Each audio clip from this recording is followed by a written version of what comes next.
46 billion in profit? Let's talk about it. Hello everybody, Joe Roper coming at you, and I am sick. We just saw that in the second quarter, now this is just the second quarter, oil companies posted a $46 billion profit. That doesn't mean that they had revenue of $46 billion. That means they profited to the tune of $46 billion. So if you're asking yourself, why are gas prices so high? That's why, because the oil companies are greedy. They're actually calculating that accounts for 28% of the total amount of fuel purchased during that second quarter. So let's do the math. If we look at the average from April, May, and June, we can see that the average gas price worked out to be about $4.60 a gallon. Yes, it hit a high of $5, it's come down, but let's just say that the average gas price was $4.60 a gallon. 28% of that was pure profit. That means the actual price per gallon should have been closer to $3.30 to $3.40 a gallon, which means that the real price of gas over the last quarter was the same as it was in October of 2021 and the same as it was, not counting inflation, all the way back to October of 2014. However, the gas companies felt that they needed to make record profits, the highest profits they have ever made in the history of being a gas company. Think about that. Who is causing you to pay so much at the pump? It's the gas companies, but it doesn't stop there.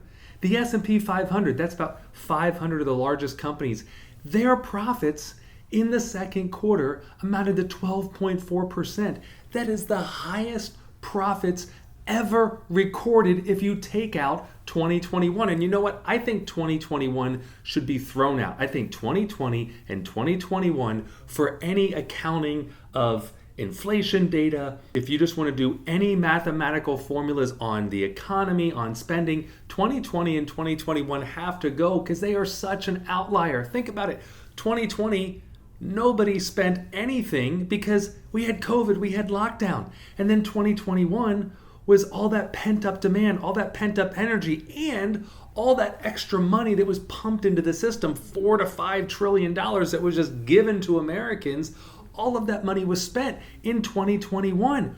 And so when you see things like, oh my gosh, we're heading into a recession, we really aren't. I understand the definition of a recession is 2 quarters with declining GDP, but it's declining because it was such a large number at the end of 2021 because of COVID back in 2020, and because the government gave away so much money. You have to just throw out 2020, throw out 2021, and when you do that, inflation isn't as bad as it looks. The cost of gas is not as bad as it looks. All of this comes back to normal because COVID messed everything up. On top of, should we be in a recession? No, we shouldn't be, because as you can see, unemployment is still at 3.6%. And other reasons why we aren't in a recession is because a recession is not only marked by 2 quarters of declining GDP, it's also a slowdown in economic activity, which clearly we did not have a slowdown in economic activity if during the second quarter companies had a 12.4%, again, largest profit margin ever for the S&P 500, going back as far as we've ever recorded. Unemployment at 3.6%, which we're at the lowest unemployment we've seen for over 25 years. We're at full employment. That means everybody who wants to work is working, and people who don't want to work, they're not going to work. It's not going to go lower.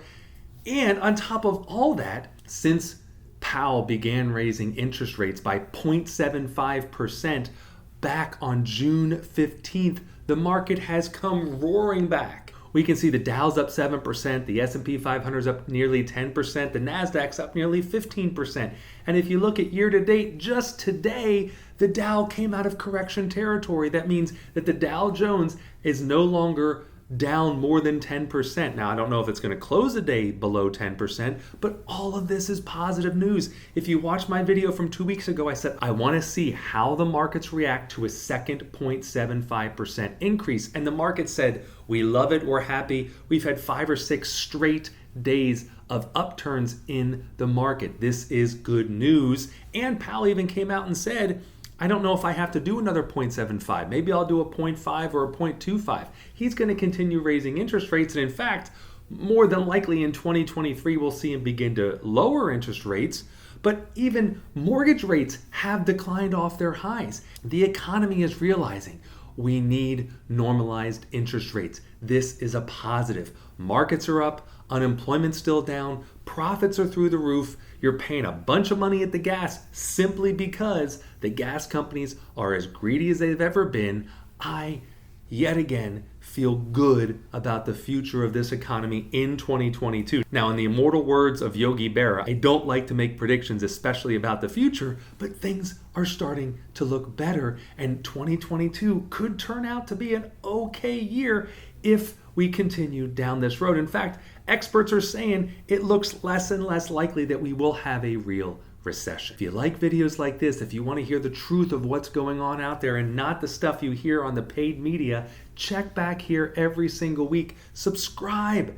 Hit that subscribe button, turn on the notification bell, and if you haven't seen some of my other videos, watch some of my past videos and leave a comment down below for ideas for future videos. Thank you for watching. I appreciate your time, and I'll see you next week.